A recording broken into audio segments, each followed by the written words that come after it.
मुंबई महानगरपालिका निवडणुकीचे निकाल हाती आलेत आणि महायुतीला पूर्ण बहुमत मुंबईकरांनी दिलेलं आहे आणि त्यानंतर आता महायुतीचा महापौर कोण बसणार याच्या चर्चा ज्या त्या सुरू झालेल्या आहेत। आता मी वांद्रेच्या ताजलँड इंड या हॉटेलच्या बाहेर उभा आहे आणि इथे आज सायंकाळी उपमुख्यमंत्री एकनाथ शिंदे यांचे सर्व जे नवनिर्वाचित नगरसेवक आहे यांची जी बैठक आहे ती पार पडणार आहे। स्वतः उपमुख्यमंत्री एकनाथ शिंदे देखील या बैठकीला उपस्थित राहणार असल्याची माहिती मिळते।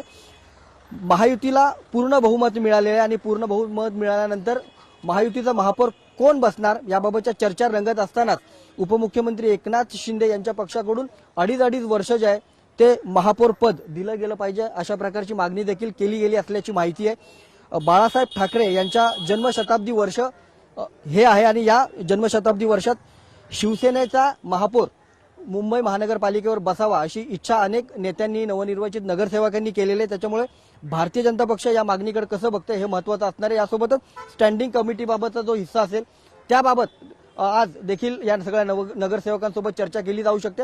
एकूणच काय तर आजची ही होणारी बैठक अत्यंत महत्त्वाची असणार आहे। एकनाथ शिंदे आपल्या सर्व नगरसेवकांना काय सांगतायत आणि महायुतीच्या महापौराबाबत काय निर्णय घेतला जातोय हे या बैठकीतून ठरलं जाणार आहे।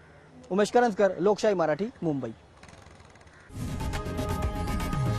लोकशाही मराठी ऐका, पहा, जागरूक रहा।